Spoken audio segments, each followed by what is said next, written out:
BJP ने सदन के बाहर सरकार को लोबिन हेम्ब्रम द्वारा किए गए अवैध खनन में मुख्यमंत्री के प्रतिनिधि का हाथ होने का प्रदर्शन किया।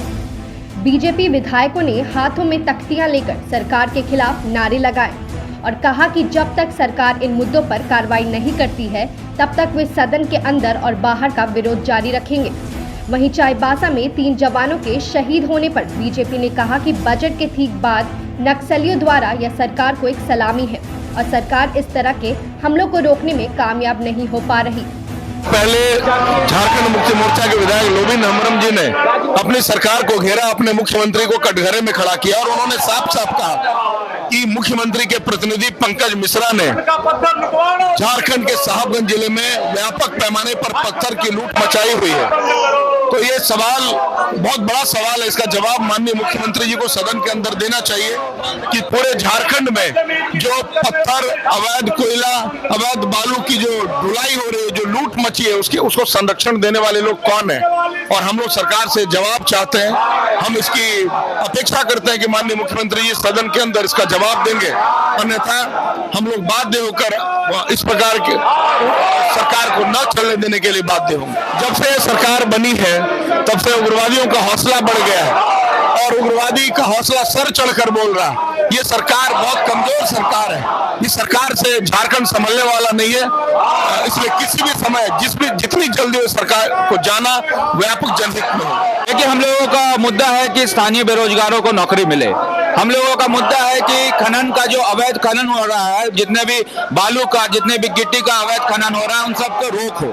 राजकीय घाटा जो सरकार को हो रहा है उस पर सरकार लगाम लगाए। यहाँ के जो प्रॉमिस, जो वादा सरकार ने किया था जब चुनाव लड़ रहे थे, उन सब वादों को पूरा करे। मुझे लगता है कि एक भी चीज में सरकार आज के डेट में सफल नहीं हो पाई है। ये बजट में जो आया है, मुझे लगता है ये आईवॉश है, जिसको लेकर हम लोग सदन के बाहर हंगामा कर रहे हैं। 3 लोग आईडी ब्लास्ट में हमारे जवान शहीद हो गए हैं, ऐसी सूचना ANI के माध्यम से आई है। आप देख सकते हैं इस सरकार के बजट के आने के बाद कैसे यहाँ के उग्रवादी और अपराधी तत्व इस सरकार को सलाम देने के लिए, उनको सलाम देने के लिए 3 जवानों को शहीद कर रहे हैं। जब से झारखंड में ये सरकार आई है तब से आज तक वो 7 नृशंस आदिवासियों की हत्या गोइलकेरा गुदड़ी से आज यहाँ तक, ये जिस तरह से गुमला में सरेआम आदिवासियों की हत्या, ये सरकार लॉ एंड ऑर्डर में पूरी तरह विफल है। ये सरकार का कोई कंट्रोल नहीं है। ये सरकार की पूरी मिशनरी पुलिस प्रशासन से लेकर के स्थानीय प्रशासन, सारे लोग अपने जल जंगल जमीन को बेचने और लुटवाने पर लगे हुए हैं। जिस तरह से लोबिन हेम्ब्रम ने एक विषय उठाया है सदन के अंदर और सरकार के मुख्यमंत्री के प्रतिनिधि के ऊपर खुलेआम में आरोप लगाया है, आप समझ सकते हैं ये सरकार पूरी तरह से अपराधियों के और संगठित अपराधियों के संरक्षण में है और ये संरक्षण सरकार के द्वारा प्राप्त है। इस सरकार को अविलंब जाना चाहिए और इसको इस्तीफा देना चाहिए। जाहिर सी बात है कि एक लंबे समय से झारखंड में वो पहले पूर्व की सरकारें रही हो कि खनन को लेकर के जो कंपनियां हैं, पहले तो सार्वजनिक क्षेत्र में जब से निजी क्षेत्र पे दिया गया, जितना लीज दिया गया है उससे ज़्यादा इलाकों में कर रहे हैं।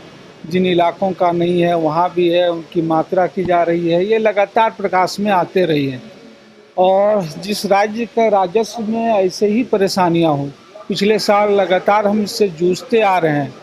जिस राज्य में पहले ही जो है 4000 से ज़्यादा करोड़ जो विधिवत रूप से सार्वजनिक कंपनियां को हैं, खनन कंपनियां, उन पर बकाया हो, तो मुझे लग रहा है कि उसमें नकेल कसने की ज़रूरत है ताकि राज्य का राजस्व बढ़े और विकास योजनाओं पर राशि खर्च हो। वहीं मंत्री बन्ना गुप्ता ने कहा कि सरकार अवैध उत्खनन को रोकने का काम करेगी और बीजेपी को आड़े हाथों लेते हुए उन्होंने कहा कि बीजेपी ने अपने कार्यकाल में जिस तरह से अपने सहयोगियों को लाभ पहुंचाया उसे भी याद करना चाहिए। उत्खनन हो रहा है तो निश्चित तौर पर उत्खनन यदि अवैध तरीके से किया जा रहा है तो उस पर सरकार पूरी गंभीरता पूर्वक उसको रोक लगाएगी। लेकिन जो पूर्ववर्ती सरकार थी उसने तो इस राज्य को ही गिरवी बनाने के लिए अपने व्यवसायी मित्रों को इस राज्य को पूरी तरीके से बंधक बनाने का काम किया था। लेकिन हमारी सरकार में यदि कहीं पर भी कोई उत्खनन अवैध रूप से हो रहे हैं तो हम निश्चित तौर पर कड़ाई से इसको अंकुश लगाएंगे। अब सीबीआई भी तो कौन, सीबीआई का तोता किसके पास है, तो उससे क्या होगा। जब हम ही ये कह रहे हैं कि हम जंगल जल जंगल जमीन जो हमारी आत्मा है, हमारी प्रॉपर्टी है, हमारी सोच है, हमारा संस्कार है, हमारी संस्कृति है और उसको बचाना ही हमारा धर्म है, तो हम जितने मजबूती से उसको बचाव के लिए काम करेंगे उतना जो है सीबीआई और जो है अंतर्राष्ट्रीय कानून थोड़े करेगा। न्यूज अपडेट के लिए आप हमारे चैनल को सब्सक्राइब करें। आप हमें फेसबुक और इंस्टाग्राम पर भी फॉलो कर सकते हैं। बने रहे लगातार .in के साथ।